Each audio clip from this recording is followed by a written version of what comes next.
আসসালামু আলাইকুম, কেমন আছেন? তো আমি আর আপনাদের মফিজ ভাই একটু ঘুরতে বের হলাম। তো এখন আসছি আমরা মুক্তবের দুয়ার বলে এটাকে না আঙ্কেল?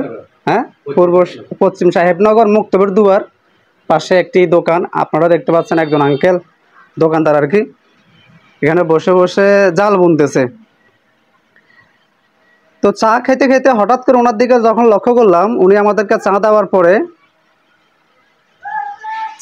পরে আমি চাও খাচ্ছি, হঠাৎ করে এদিকে তাকালাম আর দেখলাম যে উনি জাল বুনতেছে, জাল বানাচ্ছে। তো আমরা এখন একটু আঙ্কেলের সাথে কথা বলবো যে উনি এই কাজটি কতদিন যাবত করতেছে বা ওনার লাভ লোকসান কীরকম, এটা সম্পর্কে জানবো আর কি। আঙ্কেল, আসসালামু আলাইকুম। ওয়ালাইকুম সালাম। আসসালামু আলাইকুম। আপনি এই দোকানের পাশাপাশি এই জাল বুনতেছেন, এটা কবে থেকে? এটা 2 বছরের জন্য। 2 বছর আগে কি ব্যবসা না কি এরকম জাল বোনা? না না, আগে জালমি না। আগে জাল বোনা। তাহলে ব্যবসা দিচ্ছেন কতদিন হয়েছে? বেতনের আগে 2 বছর। 2 বছর। এই যে এই জালটা, এটাকে বড় মাছের নাকি ছোট মাছের? এটা ছোট মাছের। ছোট মাছের। একটা জাল বুনতে আপনার কত মাস লাগে সময়? 4 মাস লাগে। 4 মাস। এই 4 মাসে আপনার এই জাল বুনতে যদি 4 মাস সময় লাগে, তো এখানে আপনার লাভ হয় না লস হয়? লাভও নাই লসও নাই, কোনো মতো সময় কাটা এরারই। সময় কাটানো কেন? জি জি। এই একান বিক্রি করি 4,000 টাকা। 4,000, 4 মাসে 4,000। তার মানে প্রত্যেক মাসে 1,000 করি। হ্যাঁ, 2,000 টাকা হতে যায়। আচ্ছা, এই যে এই জাল বানানি আপনি কত সাল থেকে শুরু করছেন? এটা আগে জানতে বহুত। মানে সালটা কত? সাল তো আমার খেয়াল নাই এনে। কত বছর বলছিলেন? মনে করেন 2 বছর। এটা বানানো শিখছেন 2 বছর? 2 বছর যাবত বানান? আচ্ছা, আপনার মানে একটা যদি বানাতে 4 মাস সময় লাগে, তাহলে বছর কটা বানান? বছরে 4 মাস হলে 12 মাসে তিনটা।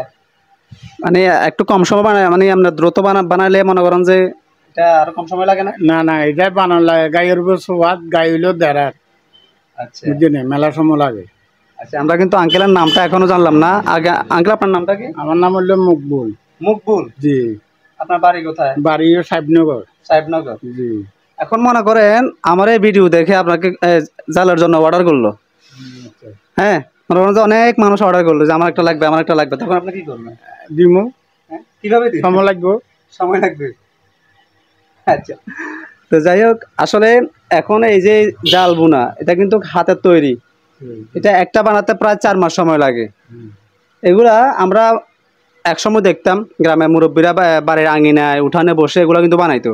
এখন এগুলো দেখা যায় না, প্রায় বিলুপ্তির পথে। হ্যাঁ, বিলুপ্তির পথে। এখন এগুলা এইসব ধরনের জাল আপনার মেশিনে তৈরি হয় শর্টকাটের জন্য। এটার পিছনে আপনার কোন ধরনের সুতাগুলো ব্যবহার করে? এটা 1 নম্বর সুতা। 1 নম্বর সুতা? জি। এগুলা 1 নম্বর সুতা বলতে এগুলো কিসের? এটা লাইলং সুতা। আচ্ছা, তার মানে এখন এগুলা আপনার ব্যবসার ফাঁকে ফাঁকে এগুলো চলতেছে? জি, ব্যবসার ফাঁকে আগে এগুলো চলতেছে, মানে 1 ডিলে 2 ফাঁকি। তো যাই হোক, এখানে আসলে চা খেতে আসলাম আমরা আমাদের রাহাত ভাই সহকারে, একটু ঘুরতে বের হলাম। তো চা খেতে বসেই দেখলাম যে আঙ্কেলে এখানে আমাদেরকে চা দিয়ে এক পাশে বসে বসে জাল বুনতেছে। বুঝলেন না, এই ব্যাপারটা তো আপনাদের সাথে শেয়ার করা দরকার। তো যাই হোক, আপনারা যাদের জাল দরকার একেবারে হাতের তৈরি জালগুলো কিন্তু স্ট্রং হয়, মজবুত হয় নাকি আঙ্কেল?